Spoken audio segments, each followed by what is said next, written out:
In this, we are going to discuss about the cuts used in the distributed system. Uh, uh, as far as the cuts are concerned, cuts are normally used to capture the global state in the distributed computation. So a cut is nothing. It is a kind of a graphical representation of the global state whenever we have to see the history of the distributed computation. Uh, a consistent cut is also a kind of a graphical representation which shows the consistency of the global state uh, in the distributed system.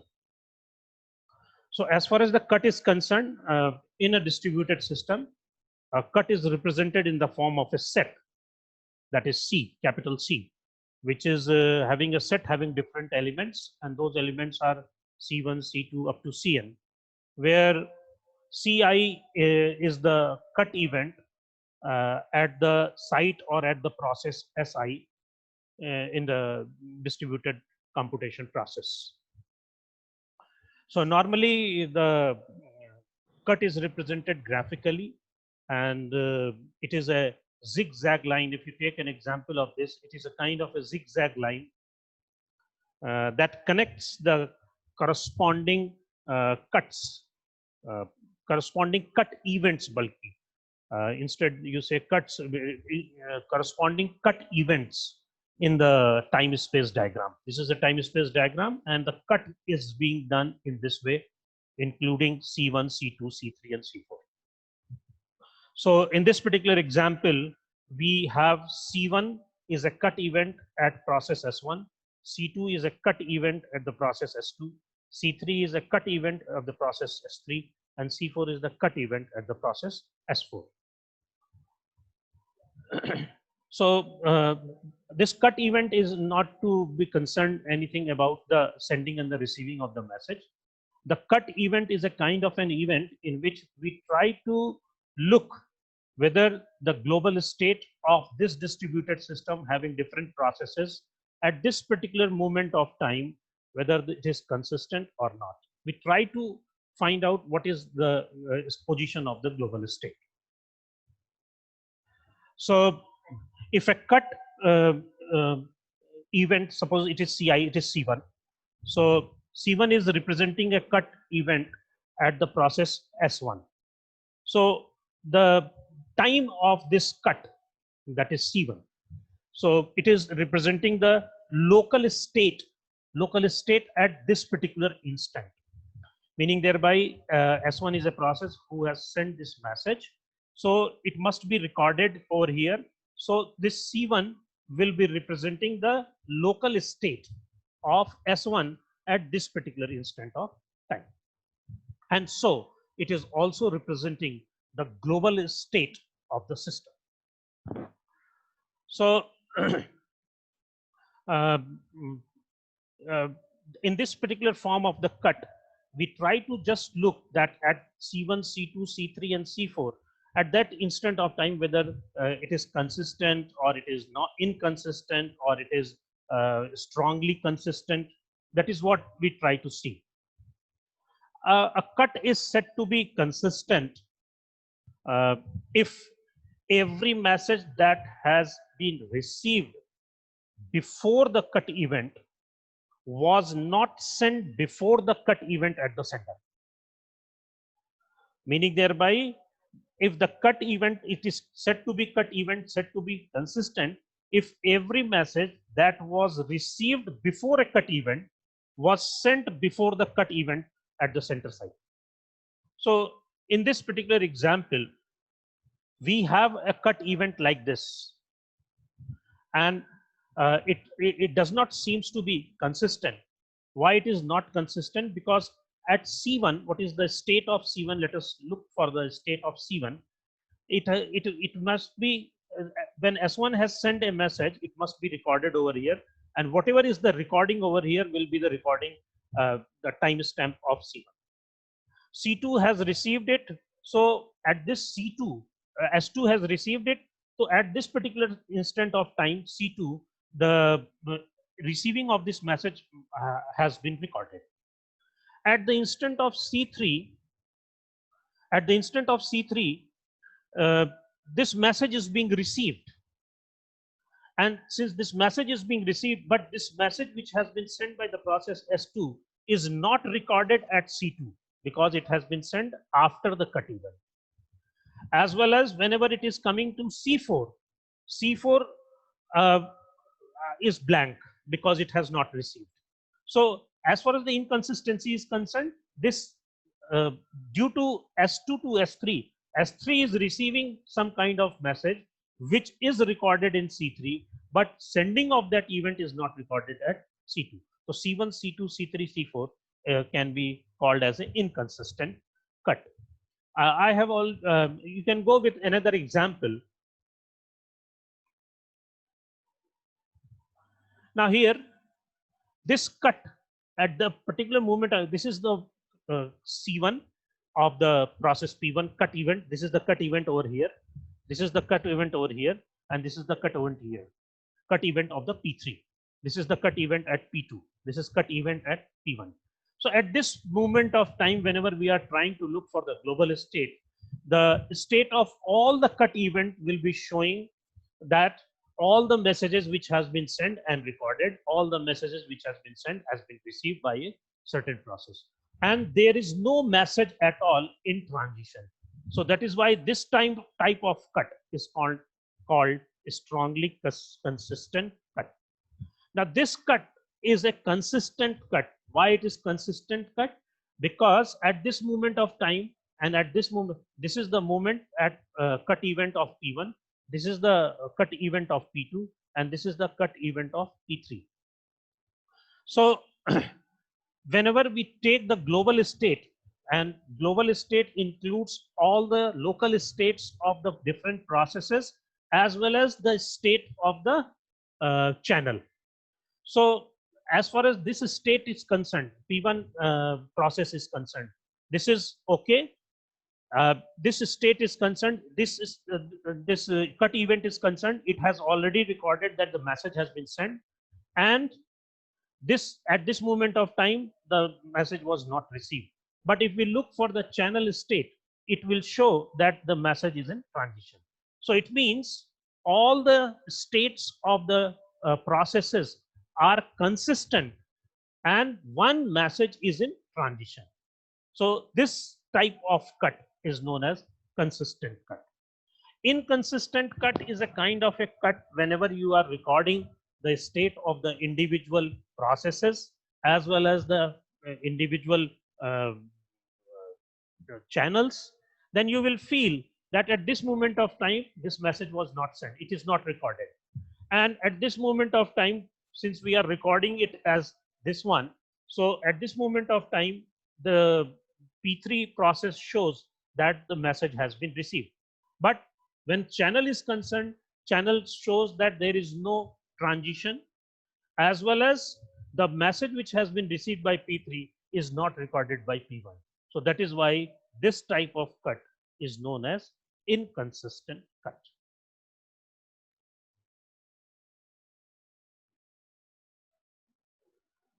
So a cut C is represented with the vector timestamp VTCI, where the vector which is vector time of the cut, and this vector type of cut is represented as SUP, which is a function value of VTC1, means the timestamp of C1 at the time of cut event C1.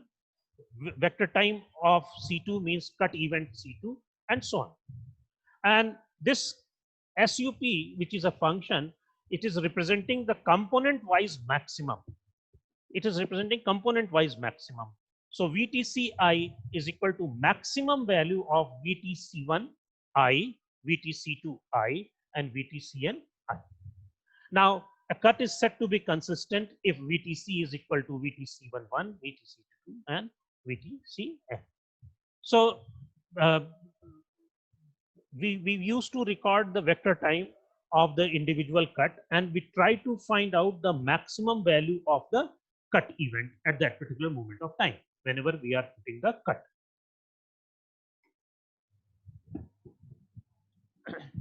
Now the termination detection.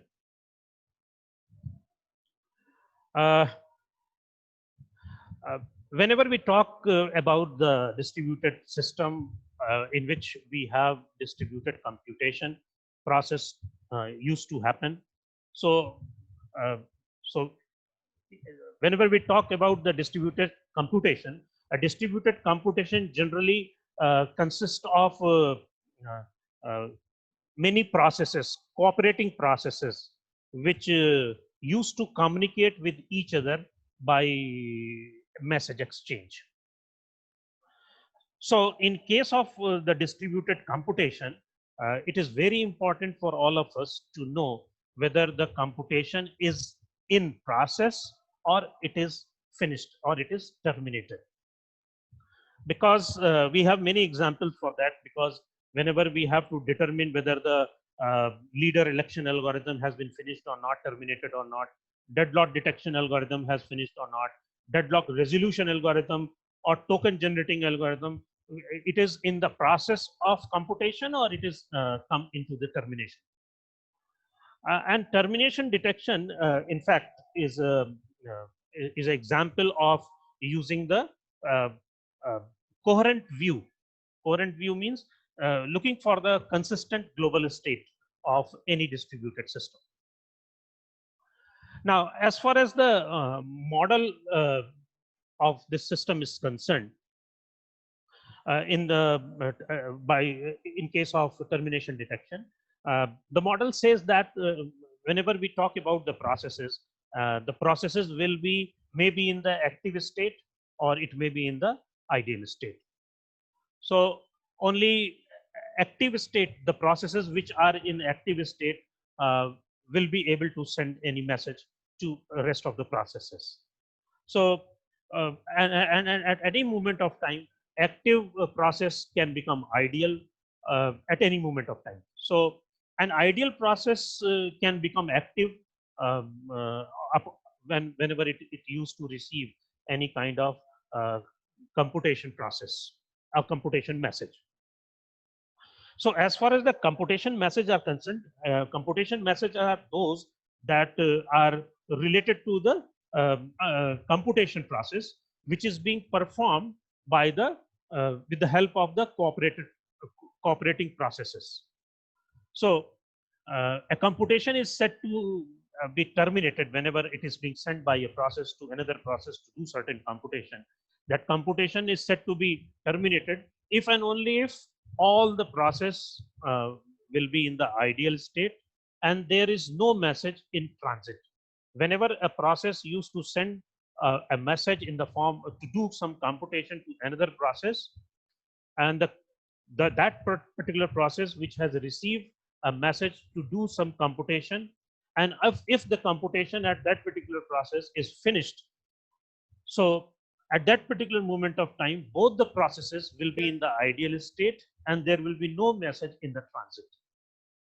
So it will be called, the computation is set to be terminated if the processes becomes in the ideal state and there is no message in transit. So now this the message which is sent by process, that process is called the that particular process is called the controlling agent, and the message is called the control message. So the basic idea is that since there are many processes and they are working in cooperation, so out of the many processes, there is at least one process out of the cooperating processes which has the duty, which used to monitor the computation, and that particular process is called the controlling agent. So what happens initially? Initially, all the processes are ideal, and the controlling agent weight weight is always included with the process. So the controlling agent's weight is equal to 1, and the weight of the rest of the process who are ideal is represented by 0. Now the computation starts at the receiving processes. The computation starts when the controlling agent sends a computation message to any of the process. So what happens that any times a process sends a message, the process weight, the process sends a message, the weight of that process is split uh, into two parts. It's split into two parts, one between itself and the process which is going to receive the message. Which message?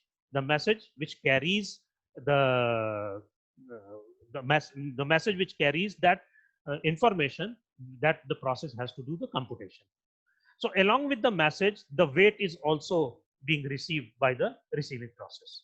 So the weight which is being received along with the message is added to the weight of the process. Now the process is ideal. Whenever it receives a message, whatever weight it is carrying from the sending process, it is being added to the weight of the receiving process. So what will happen that we have an algorithm by which the algorithm assigns a weight, and the weight value is always in between 0 and 1.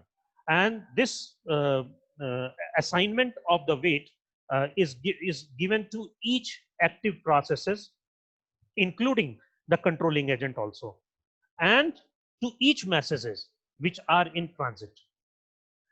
Now, as far as the assignment of weight is concerned, the weight assigned are such that at any particular moment of time, they will satisfy the summation value of W should be equal to 1.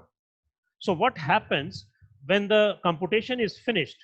A process sends its weight to the controlling agent, and which is being added to the received weight, which adds the received weight to its own weight.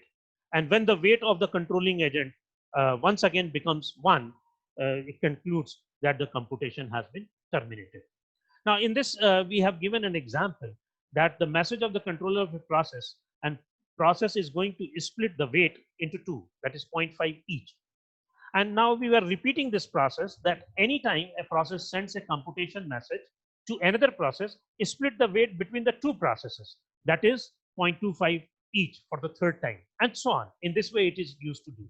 And whenever a particular message along with the weight is being received by a receive process, the process used to add that weight to its process, to its in itself.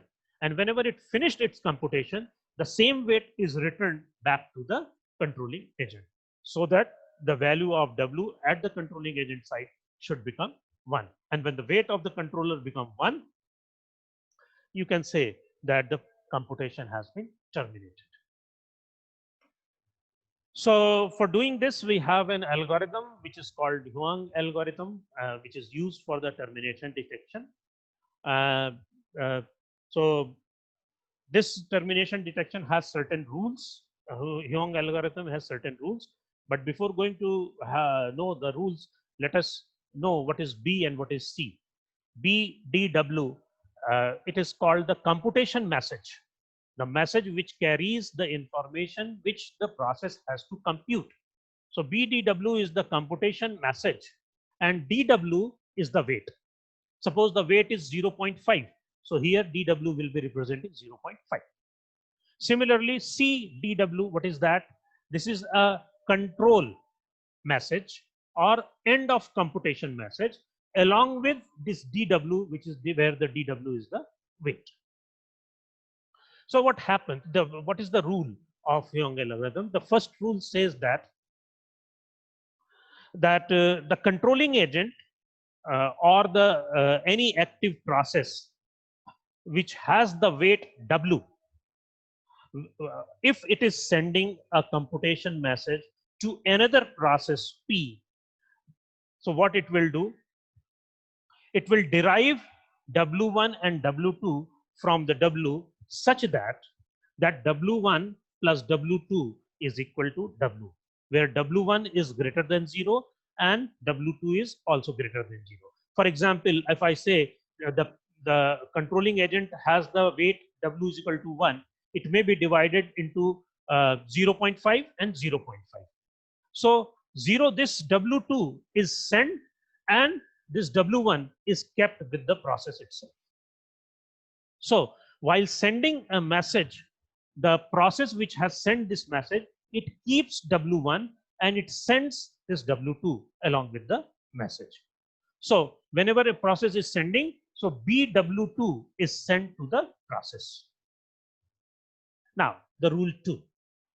The rule 2 says that whenever any process is going to receive BDW, suppose W2, so whenever it is going to receive that, then it will update its weight. Its previous weight was 0 because it was ideal. So previous weight was 0, and the weight which is in has come in the form of a DW, that is W2, it is added into this weight. So since process PI was ideal, it will become active. So rule number 3. Rule number 3 says that any active process having a weight W may become ideal at any time. It can become ideal at any time whenever its weight becomes 0. And at that moment of time, it will be sending the control message with the weight of the process itself to the controlling agent, and the process becomes ideal. And the fourth rule says that on receiving a control message, the controlling agent having a certain weight W, that is, it is already having W1, it takes the action by adding the DW which is received along with the control message, so that W will become 1. And when W will become 1, computation has been terminated, is set to be terminated.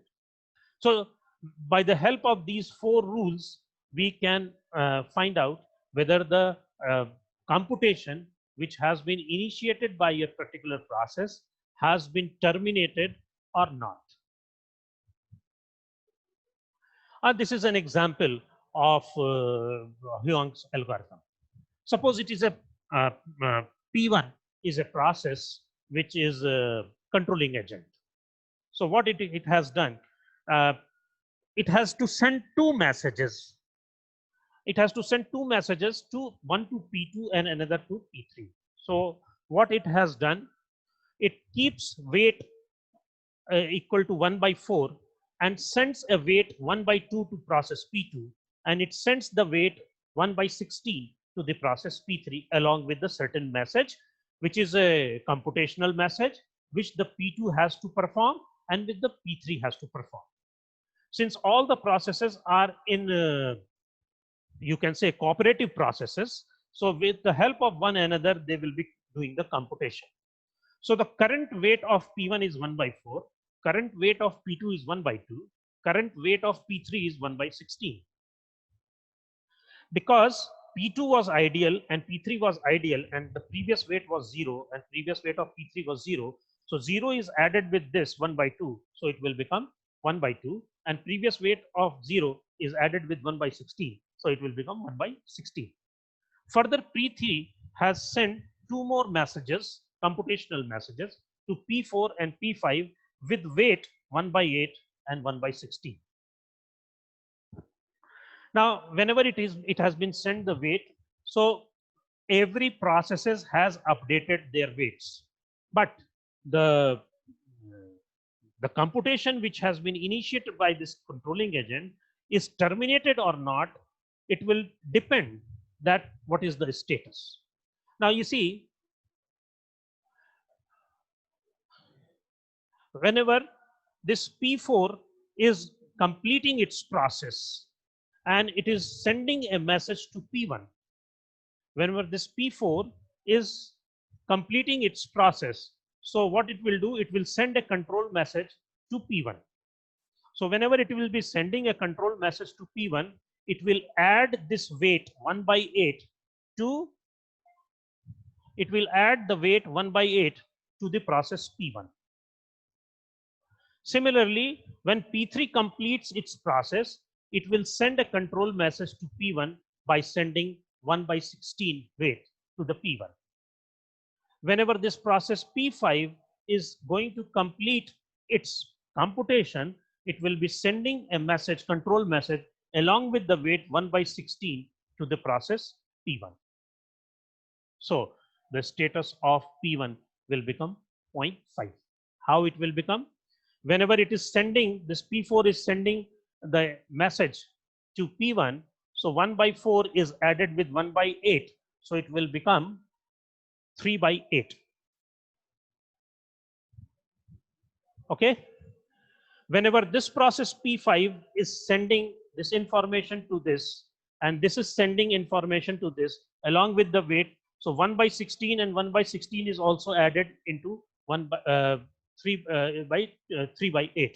So 1/16 and 1/16 is equal to 1/8, and here it is already 3/8. So 3/8 plus 1/8, this will become 4/8, and so it will become 0.5.